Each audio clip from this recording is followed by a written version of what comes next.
VK Mishra present. हमारे channel पर बने रहने के लिए हमारे चैनल को लाल बटन दबा करके सब्सक्राइब करें और साथ में बेल आइकन घंटी दबाएं। जय श्री राधे कृष्ण। आप सभी का हमारे YouTube चैनल पे बहुत बहुत स्वागत है।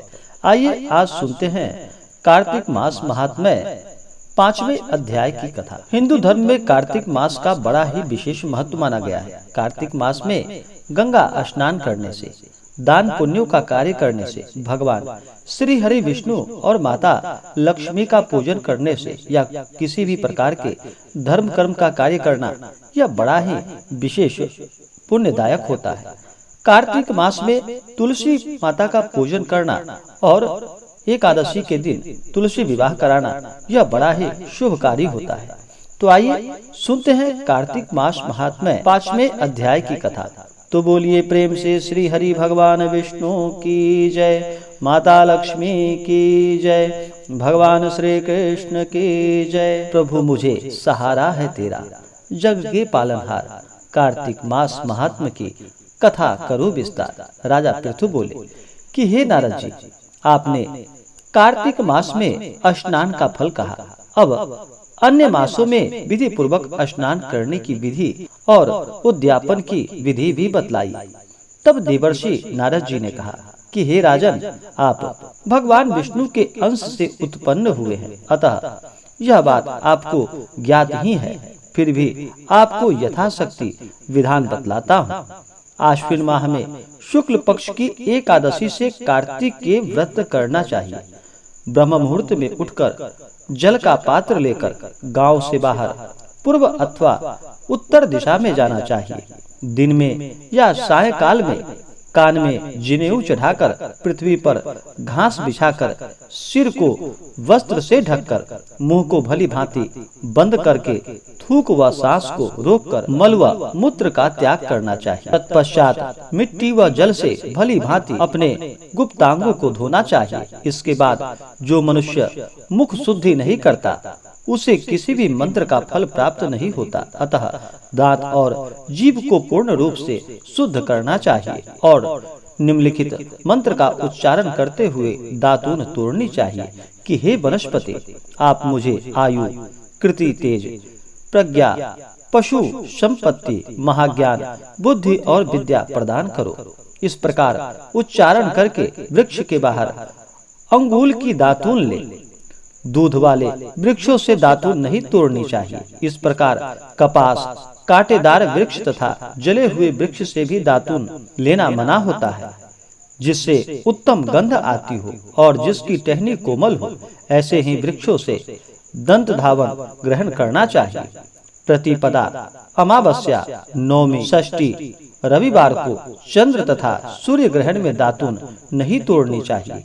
तत्पश्चात भली भांति स्नान करके फूलमाला, चंदन और पान पत्र आदि से पूजा की सामग्री लेकर प्रसन्न चित्त व भक्ति पूर्वक शिवालय में जाकर सभी देवताओं की अर्घ्य, आचमनी आदि वस्तु से अलग अलग पूजा करके प्रार्थना एवं प्रणाम करनी चाहिए। फिर भक्तों के स्वर में स्वर मिलाकर श्री हरि का कीर्तन करना चाहिए।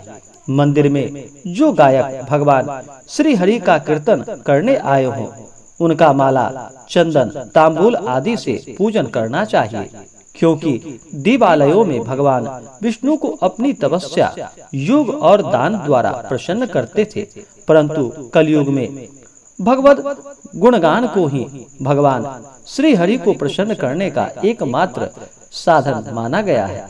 नारद जी राजा पृथु से बोले, हे राजा, एक बार मैंने भगवान से पूछा कि हे प्रभु, आप सबसे अधिक कहाँ निवास करते हैं? इसका उत्तर देते हुए भगवान ने कहा कि हे नारद जी, मैं वैकुंठ या योगियों के हृदय में निवास करता हूँ, अपितु जहाँ मेरे भक्त मेरा कीर्तन करते हैं मैं वहाँ अवश्य निवास करता हूँ। जो मनुष्य चंदन, माला आदि से मेरे भक्तों का पूजन करते हैं, उनसे मेरी ऐसी प्रीति होती है जैसे कि मेरे पूजन से भी नहीं हो सकती। नारद जी ने फिर कहा कि शीरीष, धतूरा, गिरजा, चमेली, केसर, कंदाल और कटहल के फूलों व चावलों से भगवान विष्णु की पूजा नहीं करनी चाहिए। अड़हल, कंद, गिरीश, जूही, मालती और केवड़ा के पुष्पों से भगवान शंकर की भी पूजा नहीं करनी चाहिए। जिन देवताओं की पूजा में जो फूल निर्दिष्ट है उन्हीं से उनका पूजन करना चाहिए।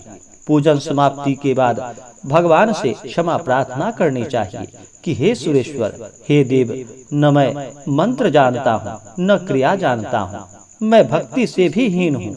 मैंने जो कुछ भी आपकी पूजा की है उसे आप पूर्ण करें, उसे आप स्वीकार करें। ऐसी प्रार्थना के पश्चात साष्टांग प्रणाम करके भगवत कीर्तन करना चाहिए, श्री हरि की कथा सुननी चाहिए और प्रसाद ग्रहण करना चाहिए। जो मनुष्य उपरोक्त विधि के अनुसार कार्तिक व्रत का अनुष्ठान करते हैं वह जगत के सभी सुखों को भोगते हुए अंत में मुक्ति को प्राप्त करते हैं। इस प्रकार से कार्तिक मास महात्म्य की 5वें अध्याय की कथा पूर्ण हुई। तो बोलिए प्रेम से श्री हरि भगवान विष्णु की जय, माता लक्ष्मी की जय, भगवान श्री कृष्ण की जय। तो आशा करता हूँ कि यह जानकारी आपको अच्छा लगा हो। ऐसे ही ज्ञानवर्धक जानकारियाँ प्राप्त करने के लिए हमारे इस चैनल को लाल बटन दबा करके सब्सक्राइब करें, साथ में बेल आइकन घंटी दबाएं ताकि मेरे वीडियो का नोटिफिकेशन आपके पास सबसे पहले पहुँचे। वीडियो को लाइक और शेयर करें। सुखी रहे और स्वस्थ रहे। जय श्री राधे कृष्ण। धन्यवाद।